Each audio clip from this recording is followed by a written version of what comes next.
Aujourd'hui, préparez-vous à vous amuser parce qu'on s'en va essayer le pickleball avec une communauté de gens tellement sympathiques et dévoués pour ce sport. Et on s'en va participer à un festival de danse, le Festival Tournant de Saint-Hippolyte. Wouhou! Je suis prête à essayer ça. On y va!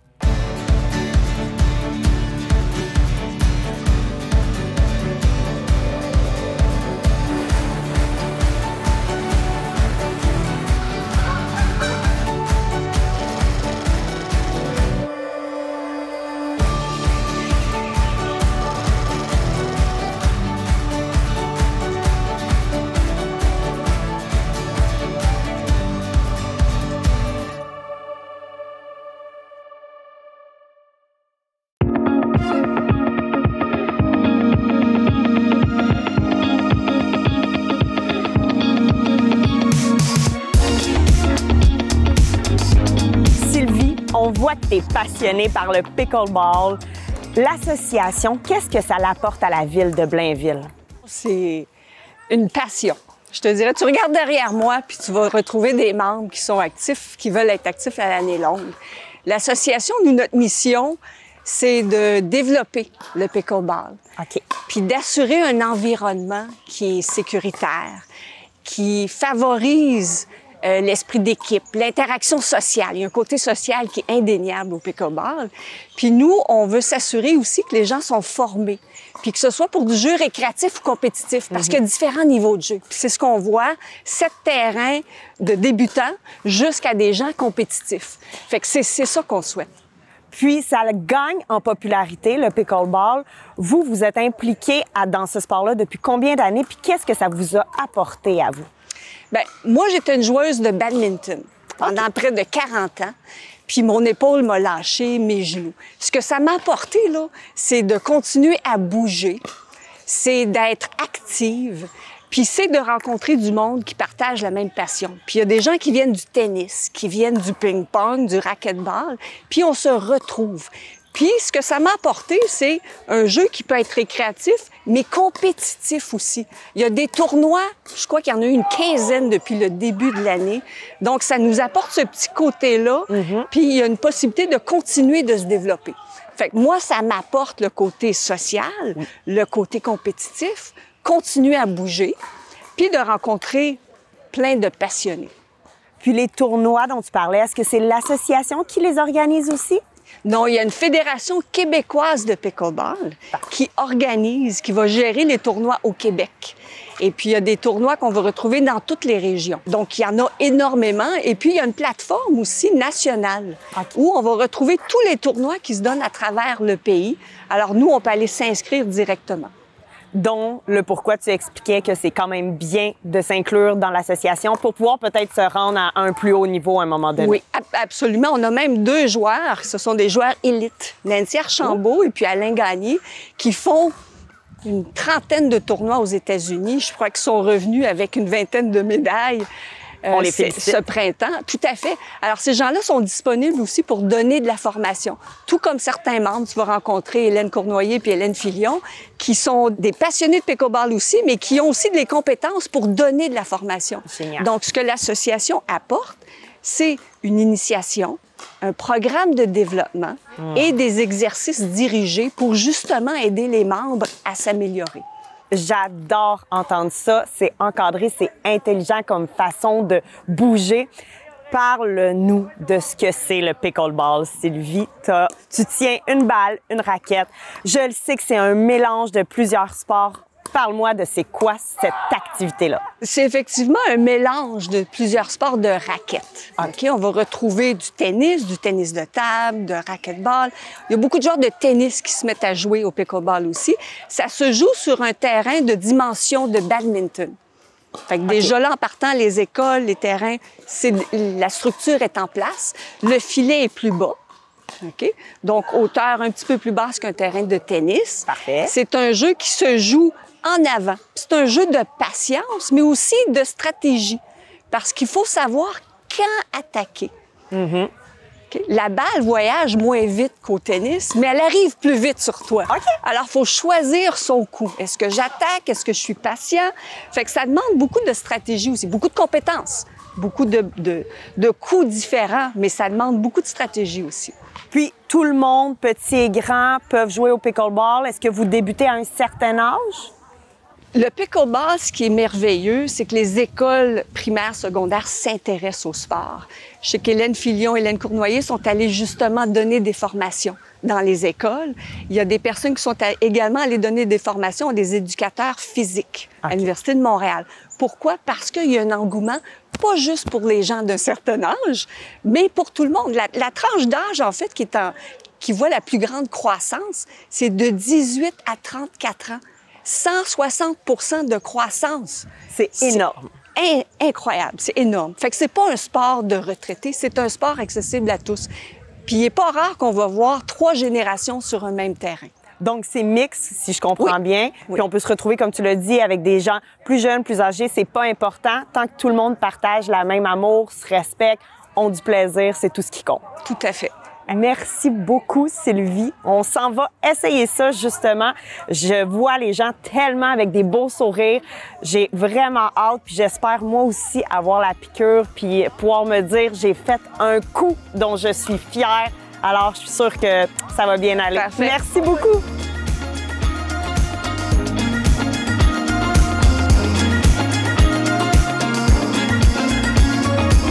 Hélène, tu es ici pour m'initier au pickleball.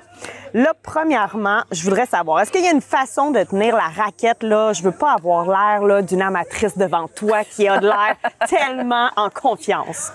C'est très simple. Oui. Regarde, tu prends ta raquette, tu tiens ta raquette de cette façon-ci, puis c'est comme si tu donnais une poignée de main à quelqu'un. C'est assez simple, ça? Parfait. Ça, je suis bonne là-dedans. Ça devrait bien aller. Fait que déjà, on peut se serrer la main avec la raquette. Oh, j'aime ça! C'est assez bon, hein? Très simple. Oui. Pour quelqu'un qui débute comme moi, quel conseil tu me dirais pour la première fois? Qu'est-ce qu'il faudrait que je garde en tête pour la journée qu'on va avoir ensemble? Comme je l'ai dit tout à l'heure, de garder les yeux sur la balle au moment où tu contactes ta raquette. Au pickleball, qu'est-ce qui est le plus facile? C'est de frapper fort la balle. Oh! Qu'est-ce qui est le plus difficile? C'est de contrôler la balle, de contrôler ses émotions. Et puis, qu'est-ce qui est formidable dans ce sport-là? C'est que tu n'as pas besoin d'avoir une très, très, très grande condition physique pour pouvoir le pratiquer. Par exemple, au tennis, il faut que tu donnes un mouvement à l'arrière pour frapper la balle. Au pickleball, presque tous les coups se font en avant. Et puis, c'est tout le corps ensemble qui va travailler. Okay, on va le voir tout à l'heure dans la pratique. C'est que c'est des gestes vers l'avant et puis qui sont simples à exécuter. C'est rien de compliqué là-dedans.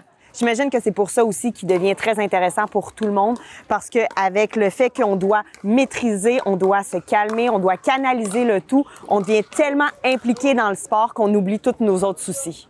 Oui, bien souvent, j'entraîne des personnes, je donne l'initiation. Puis ce qu'ils me disent, « Oh Hélène, c'est mon cadeau de la semaine, j'ai assez hâte d'arriver. » Puis l'engouement, il est très, très fort. Qu'est-ce que j'aime aussi, c'est les gens sont curieux. Ils vont voir des vidéos, ils posent des questions, ils vont faire des cliniques. Ça stimule beaucoup. Puis il y en a même qui en rêvent la nuit. C'est vraiment, ils me disent, Hélène, c'est un vide cerveau. Wow. Quel bonheur. Puis c'est valorisant pour des anciens athlètes, par exemple, qui trouvaient moins leur compte dans leur sport. Bien, celui-là, il devient plus accessible. Mais aussi pour des gens qui ont peu ou pas d'habileté. J'ai initié une dame de 82 ans qui, elle, bon, c'est sûr qu'on faisait pas un grand match de grande envergure, mais d'être capable de juste passer la balle de l'autre côté, faire des échanges, c'était du bonheur pur. C'est sûr. Puis quand j'ai enseigné aussi le pickleball dans une école secondaire, aux heures de dîner, j'avais une clientèle très variée. La personne qui avait un petit handicap, que celui qui avait des problèmes socio-affectifs, que le parfait athlète. Au début, quand je suis allée à l'école, on me dit « Hélène, il y a du soccer et du basket en même temps, peut-être tu n'auras pas grand monde. » La première fois, j'ai eu 8 personnes. La semaine d'après, j'en ai eu 24. Après ça, ben là, ça faisait la file et on était obligés d'attendre. C'est parce que tu peux t'améliorer rapidement. Puis c'est du bonheur pur, c'est des sourires, c'est des déclenchements de fou rire. Puis justement, ben un des bienfaits de cet exercice-là, c'est de bien socialiser. Est-ce que tu es prête à m'initier au pickleball, Hélène? Tout à fait. On y va, j'ai On y va. hâte. OK.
On est présentement au Festival Tournant de Saint-Hippolyte, un festival de danse qui regroupe des artistes locaux. On va pouvoir voir des prestations extraordinaires. Venez, on s'en va découvrir ce bel univers.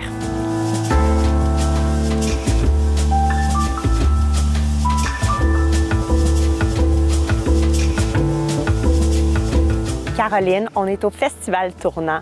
Explique-moi, c'est quoi le concept derrière cette belle idée-là? Bien, le concept du Festival Tournant, c'est qu'il tourne, en fait. Super!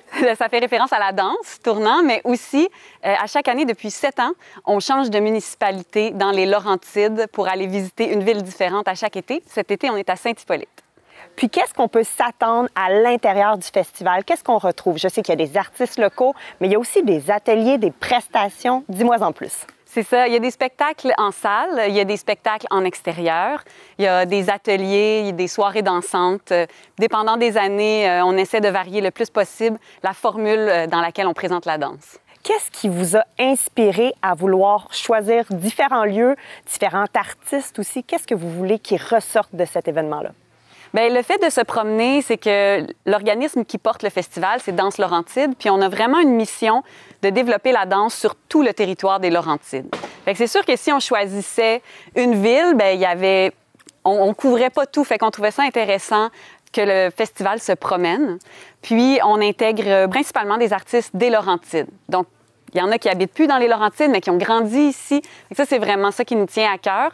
Et aussi de faire venir des artistes de qualité d'ailleurs pour les emmener dans les Laurentides, puis de créer un intérêt pour eux et pour le public d'avoir de la danse dans les Laurentides. Puis j'imagine que c'est adapté à tout le monde parce qu'une de vos missions, c'est d'aller rechercher le public pour les impliquer, même les faire bouger, les faire essayer votre style de danse. Alors dis-moi, comment est-ce que vous allez chercher votre public, puis à qui ça s'adresse? Oui, on essaie d'aller vraiment chercher différentes personnes. C'est sûr qu'à chaque année, on ne peut pas aller chercher tout le monde, mais cette année, on a une pas pire programmation pour les jeunes. Sinon, il y avait l'année passée pour les aînés. Donc, on essaie de faire une petite couleur à chaque année pour qu'éventuellement, on essaie de toucher un petit peu tout le monde. Puis, une durée d'un événement comme ça, on le sait que c'est du jeudi jusqu'au dimanche. Les journées peuvent ressembler à quoi? Le jeudi, on commence souvent avec des spectacles qui sont plus à guichet fermé, je dirais, donc ciblés envers une clientèle très nichée qui a besoin d'aide, par exemple, avec le ministère de la Culture et des Communications. On va aller chercher des personnes âgées, des personnes handicapées, des jeunes en risque d'exclusion sociale ou en situation de pauvreté, par exemple. Puis, en soirée, on a toujours soit des soirées dansantes ou des spectacles plus officiels dans une salle assise. Puis, dans le jour, on aime beaucoup ça, surtout le samedi et le dimanche, dans le jour, présenter des activités gratuites en extérieur. On l'entend par ta voix, ça te passionne, tu fonces. Si on lit un peu à ton sujet, on le sait que tu travailles vraiment très fort pour développer justement ce côté-là, faire découvrir la danse. L'expérience de l'événement, c'est que le public aussi peut être attiré, peut être impliqué, peut essayer aussi différents types, découvrir différents types, mais aussi être un peu entraîné à y participer puis à l'essayer. Dis-moi, comment toi, est-ce que tu vis ton expérience? Qu'est-ce qui t'a inspiré à vouloir créer ça? Bien, moi, dans ma démarche de chorégraphe, parce qu'à la base, je suis chorégraphe, j'intègre beaucoup dans mes spectacles une interactivité avec le public pour que le public se sente interpellé puis concerné par l'art qu'il y a devant lui. Fait que j'intègre vraiment ça dans le festival. Donc, on présente des œuvres, par exemple, in situ, qui veulent dire qui sont présentées dans des lieux peu communs. Donc, c'est pas sur une scène, dans une salle de spectacle. Ça peut être dehors, ça peut être dans un musée ou dans des lieux un peu insolites. Puis aussi, il y a plein d'autres façons où est-ce qu'on invite les gens à participer, des ateliers, tu le nommais, des discussions avec les artistes, des œuvres plus courtes aussi, des courtes formes. Comme ça, les gens qui sont moins familiers avec la danse vont pas s'engager pour un spectacle de 1 heure, que des fois, c'est pour le cerveau, une œuvre contemporaine, c'est un peu plus exigeant. Bien là, il voit des plus petites formes, donc il sait que s'il n'aime pas celle-là, bien, il y a juste à attendre, puis ça va changer. Fait qu'on a plein de stratégies comme ça pour vraiment aller toucher le public. C'est vraiment génial. Puis dis-nous justement, ça fait plusieurs éditions. Qu'est-ce qu'on a retrouvé dans les anciennes éditions? Qu'est-ce qu'on retrouve dans cette édition aujourd'hui? Puis qu'est-ce qu'on peut s'attendre un petit peu, peut-être les prochaines années de l'événement? Bien, moi, je me suis développé une petite passion pour le swing il y a 7-8 ans. Donc, dans chaque édition du Festival Tournant, il y a une soirée swing. Ça, c'est hyper interactif. Ça commence toujours avec un cours d'introduction pour ceux qui ne savent pas le pas de base. Fait que ça, c'est vraiment une soirée super festive. Il y a toujours un spectacle extérieur que je présente dans des paysages pittoresques. Donc, je visite vraiment la ville qu'on choisit. On tombe en amour avec les commerçants locaux, les paysages, les lieux. On découvre avec la personne responsable des loisirs. Puis là, on choisit ensemble un lieu vraiment incroyable. Par exemple, à Sainte-Anne-des-Lacs, on était sur l'île Benoît. Puis c'était un spectacle qui était fait pour être présenté au lever du soleil. Avec la brume sur le lac, c'était vraiment incroyable. C'était un repère d'oiseaux. Puis c'était par rapport aux oiseaux aussi, ce spectacle-là. Fait que j'essaie toujours de vraiment ancrer le spectacle dans le paysage laurentien. Fait que vous vous inspirez un peu du paysage. Les artistes viennent, vont faire leur création, vont faire leur spectacle. C'est quand même beaucoup de préparation. Puis vous avez beaucoup de partenaires aussi. Est-ce que tu veux nous en parler un petit peu des partenaires qui vont s'appuyer sur cet événement? On crée toujours un partenariat très fort avec les villes qu'on visite. On est soutenu aussi par le Conseil des arts et lettres du Québec, Patrimoine canadien. Puis sinon, on va vraiment... en fait, on fait le tour de la ville, puis on regarde c'est quoi les organismes. Par exemple, ici, il y avait l'Association des personnes aveugles et malvoyantes, Association pour loisirs. Puis on a fait un show, en fait, on a acheté un spectacle qui s'adresse expressément à eux. Donc, on va vraiment voir c'est quoi les organismes culturels, communautaires, les petits commerces locaux.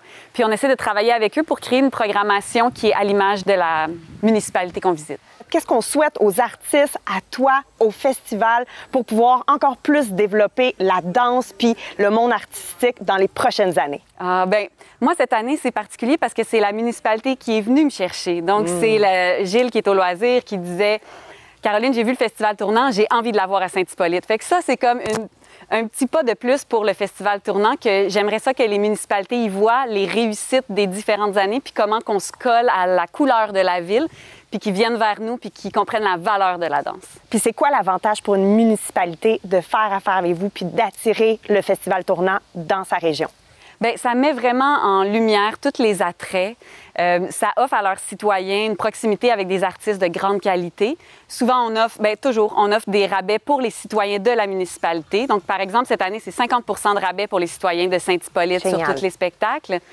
Puis, il y a beaucoup de spectacles gratuits aussi. C'est très proche de leur paysage. Ils se sentent interpellés. Fait que c'est que du beau pour la municipalité. J'adore vraiment entendre ça. Danse Laurentide est vraiment affiliée à cet événement. Est-ce que tu peux nous en dire plus sur ton implication avec Danse Laurentide? Oui, en fait, moi, j'ai fondé le festival il y a 7 ans, mais on était sous l'aile de Corps Chorus, qui est un organisme à but non lucratif. C'est plus pratique pour aller chercher des subventions d'être un organisme à but non lucratif. Donc, on s'est collé à eux pour rentrer dans leur mission. Mais Corps Chorus s'est dissous et puis ça s'est transformé en Danse Laurentide, qui a été fondée il y a 3 ans. On a le festival, mais on a aussi plusieurs activités qui aident le développement de la carrière des danseurs. On offre des résidences de création, du perfectionnement professionnel. Souvent, on les aide à trouver des studios, des choses comme ça. Puis, on aide aussi les diffuseurs de danse à se familiariser avec la danse. On les incite à accueillir bien la danse, offrir des cachets raisonnables, des choses comme ça. Donc, on travaille à valoriser la danse autant du côté des artistes laurentiens, parce qu'on veut qu'ils partent de Montréal et qu'ils reviennent dans leur terre laurentienne, ou qui découvrent les Laurentides, qui décident de s'installer, ou qui reviennent souvent. Puis autant du côté des diffuseurs qui soient vraiment joués. Diffuseurs, je parle de salles de théâtre, de municipalités, d'événements, de festivals qui vont intégrer de la danse dans leur programmation annuelle. Génial. On a vu une superbe prestation, Caroline. Je suis prête à en voir d'autres. Est-ce que tu veux me montrer ton univers? Oui, on y va. Super!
Voilà ce qui termine en beauté notre belle saison 2023. J'espère que vous avez apprécié et que vous avez été inspirés à bouger cet été. Je remercie toutes les entreprises qui m'ont accueilli chez elles. Vous faites en sorte que la région des Basses-Laurentides rayonne et j'en suis fière. Je vous souhaite une belle fin d'été et à la prochaine!